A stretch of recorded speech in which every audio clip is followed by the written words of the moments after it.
Aujourd'hui, je voudrais parler du modèle de langage de la PNL, qui est un outil qu'on utilise en tant que coach et hypnothérapeute pour analyser la structure du langage de nos clients. C'est basé sur le postulat que notre interprétation de la réalité, ce qu'on a dans la tête, n'est pas la réalité. On n'a pas vu tout ce qui existe, on n'a pas, et on a fait des généralisations, on a mis tout ça à notre sauce. Et l'accès au modèle du monde qu'on a dans notre tête, l'accès se fait par le langage. Et dans le langage, donc, en tant que coach, on va repérer trois grands éléments qui permettent d'accéder ces imprécisions. Le but étant d'élargir ce modèle du monde, de l'augmenter. Alors, on repère les généralisations, tout ce qui dans le langage est c'est toujours comme ça n'a jamais été. Tous les opérateurs, ce qu'on appelle opérateurs modaux, il faut, je dois, je peux pas, mais c'est impossible.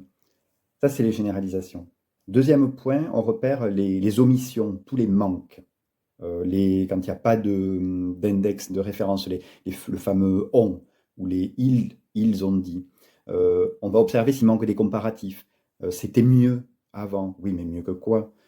C'était plus, ou c'est ça le plus important. Mais plus important que quoi? Et on va repérer bien sûr les verbes non spécifiques. Le fameux ben, t'inquiète pas, je gère.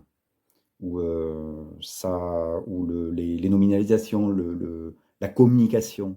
Mais c'est quoi la communication? C'est ce qui s'échange entre deux personnes, de quoi tu parles? Ou bon, c'est les termes, on connaît le terme, la mondialisation. Qu'est-ce que c'est ce truc? Et enfin, le troisième élément, c'est toutes les distorsions. C'est les lectures de pensée. Par exemple, quelqu'un qui dit ah ben il me fait la gueule, ou il se moque de moi.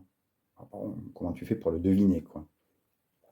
Ou tout ce qui est jugement, les présuppositions, dans genre, par exemple, j'ai pas assez de diplôme pour obtenir ce poste. Ah ben il est bien jeune pour être médecin. Tous ces jugements. Et là, donc, bah, l'idée, c'est d'aller challenger ça. Et par exemple, pour les lectures de pensée, dire, mais ok, tu dis qu'il te fait la gueule, mais qu'est-ce que tu vois exactement? Qu'est-ce que tu repères dans son attitude qui te fait penser ça? Et comment tu arrives à lire les pensées des autres?